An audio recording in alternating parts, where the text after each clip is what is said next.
جی بسم اللہ الرحمن الرحیم۔ اللہم صلی علی سیدنا و مولانا محمد النبی الامی و علی آلہ و صحبہ و بارک وسلم۔ لاکھوں کروڑوں درود و سلام محمد و آل محمد پر۔ ویورز، میں میاں محمد عطلیق ایڈوکیٹ، آپ دیکھ رہے ہیں میرا یوٹیوب چینل مائی ٹیکس ایڈوائزر۔ ویورز، میں آپ کو ڈیفینیشن بتانے والا ہوں فائلر، نان فائلر اور ٹیکس پیئر کی۔ اس ویڈیو شروع ہونے سے پہلے میں آپ سے ریکویسٹ کروں گا کہ چینل کو سبسکرائب کریں اور بیل آئیکن کو بٹن کو دبائیں تاکہ نئی آنے والی ویڈیوز آپ تک جلد سے جلد پہنچ سکیں۔ تو چلتے ہیں اپنی ویڈیو کی طرف۔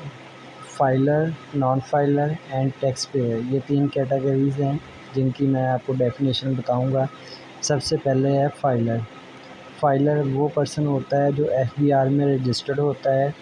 اور اپنا گوشوارہ جمع کروا رہا ہوتا ہے، لیکن اس کی انکم جو ہے وہ گورنمنٹ کی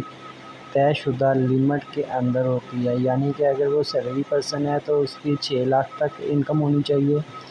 اور اگر وہ بزنس پرسن ہے تو اس کی 4 لاکھ تک انکم اگر ہوگی تو اس پہ اس کو ٹیکس نہیں پڑتا، اس لیے اس کو ہم فائلر کہتے ہیں کیونکہ وہ ٹیکس نہیں دے رہا ہوتا۔ Number 2، non filer. Non filer دو طرح کے ہوتے ہیں، ایک تو بالکل FBR کے ریکارڈ میں رجسٹرڈ نہیں ہوتا، اس کو ہم نان فائلر کہتے ہیں، اور دوسرا ایک پرسن رجسٹرڈ ہوتا ہے لیکن اس کا سٹیٹس جو ہے وہ FBR کے ریکارڈ میں ان ایکٹیو آ رہا ہوتا ہے، یعنی کہ وہ اپنے گوشوارے وغیرہ جمع نہیں کروا رہا ہوتا ہے، اس لیے ان کو نان فائلر کہتے ہیں۔ نمبر 3 پہ ہے جی ٹیکس پیئر۔ ٹیکس پیئر وہ پرسن ہوتا ہے جو اپنے گوشوارے روٹین کے ساتھ جمع کروا رہا ہوتا ہے اور اس کی انکم جو ہے وہ گورنمنٹ کی طے شدہ انکم سے لمٹ سے زیادہ ہوتی ہے، یعنی کہ اگر وہ بزنس پرسن ہے تو اس کی 4 لاکھ سے زیادہ انکم ہوتی ہے جس پہ وہ ٹیکس پے کرنا پڑتا ہے اس کو، اور اگر وہ سیلری پرسن ہے تو اس کو 6 لاکھ اس کی لمٹ ہوتی ہے اور وہ اس کی انکم اس لمٹ سے زیادہ ہو اور وہ اس پہ ٹیکس پے کر رہا ہو، اس صورت میں اس کو ہم ٹیکس پیئر کہتے ہیں، یعنی کہ وہ پرسن جو اپنی انکم کے اوپر ٹیکس پے کر رہا ہوگا اس کو ہم ٹیکس پیئر کہتے ہیں۔ تو یہ 3 کیٹیگری ہوگی فائلر، نان فائلر اور ٹیکس پیئر کی۔ آگے میں آپ کو بتاتا ہوں کہ جو نان فائلر ہیں ان کے نقصان کیا ہوتا ہے، یعنی کہ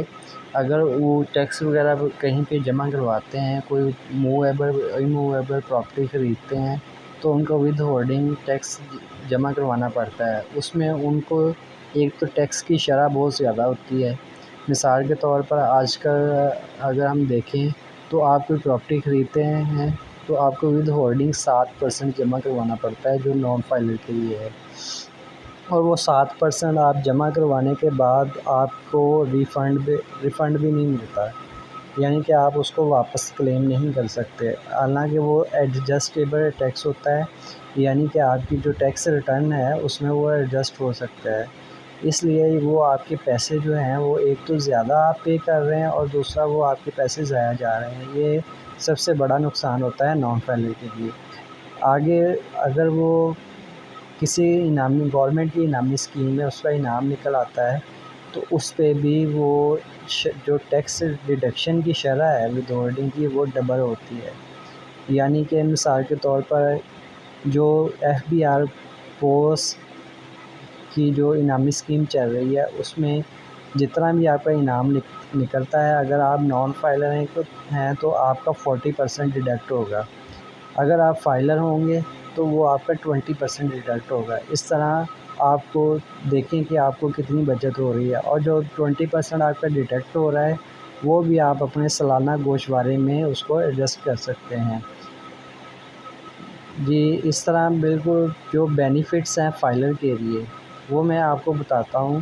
کہ اگر آپ فائلر ہوتے ہیں اور ایک ایموویبل پراپرٹی خریدتے ہیں تو آپ کو ود ہولڈنگ 7% کی بجائے 2% پے کرنا پڑے گا،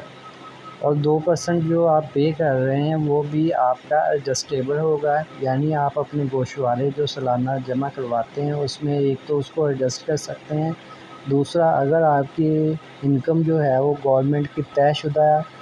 لمٹ سے کم ہے، یعنی کہ اگر آپ بزنس پرسن ہیں تو آپ کی 4 لاکھ ہونی چاہیے، اگر آپ سیلری پرسن ہیں تو آپ کی 6 لاکھ روپیہ اس کی انکم کی ہونی چاہیے۔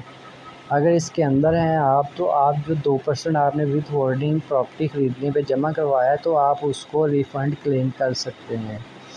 اسی طرح اگر آپ گورنمنٹ کی کسی بھی انعامی اسکیم میں آپ کا انعام نکلتا ہے یا آپ کوئی گاڑی وغیرہ خریدتے ہیں اس پہ آپ کو ٹیکس کی شرح بہت زیادہ کم پڑے گی نان فائلر کے مقابلے میں، اور جو بھی آپ اس میں ود ہولڈنگ ٹیکس جمع کروائیں گے وہ ایڈجسٹیبل ہوتا ہے، یعنی کہ آپ اس کو واپس کلیم کر سکتے ہیں اگر آپ کی سالانہ انکم جو ہے وہ گورنمنٹ کی طے شدہ انکم کی جو لیمٹ ہے اس کے اندر ہو۔ تو ویورز یہ آپ کو میں نے نان فائلر، فائلر اور ٹیکس پیئر کے ڈیفینیشن بتائی ہیں۔ امید ہے کہ آپ کو کافی حد تک اس میں سپورٹ ملے گی ان چیزوں کو سمجھنے کے لیے، اور ساتھ ہی ساتھ میں نے ان کے نان فائلر کے نقصانات اور فائلر ہونے کے فوائد بھی بتائے ہیں۔ اسی طرح آپ ہمارے چینل کے ساتھ جڑے رہیں تاکہ آپ کو ٹیکس کے معاملات میں مزید رہنمائی جو ملتی رہے۔ اب نیکسٹ ویڈیو میں انشاءاللہ میں آپ کو بتاؤں گا کہ آپ کسی وکیل کے پاس جانے کے بغیر آپ 5 منٹ کے اندر اپنا NTN کیسے بنا سکتے ہیں۔ اس ویڈیو میں آپ کو مکمل گائیڈ کروں گا، انتظار کریے گا میری ویڈیو کا۔ آپ وکیلوں کے پاس جاتے ہیں، اتنی فیسیں پے کرتے ہیں، انشاءاللہ آپ کو اس قابل بنا دیں گے ہم کہ آپ گھر بیٹھے خود اپنا NTN بنائیں اور خود ہی جو ہے اپنی گوشوارے جمع کروائیں۔ اس میں ہم مختلف کیٹیگریز بتائیں گے، فار ایگزامپل جو لوگ بیرون ملک سے پیسے بھیجتے ہیں ان کی ریٹرن کیسے فائل کرنی ہے، سیلری پرسن جو ہیں ان کی ریٹرن کیسے فائل کرنی ہے، اسی طرح بزنس پرسن جو ہے ان کی ریٹرن کیسے فائل ہوگی، شاپ کیپرز کی کیسے ہوگی، اسی طرح پرائیویٹ جو لوگ جابس کرتے ہیں ان کی ریٹرن کیسے فائل ہوگی۔ یہ انشاءاللہ آنے والی ویڈیوز میں آپ کو مکمل گائیڈ کیا جائے گا۔ بہت شکریہ، السلام علیکم۔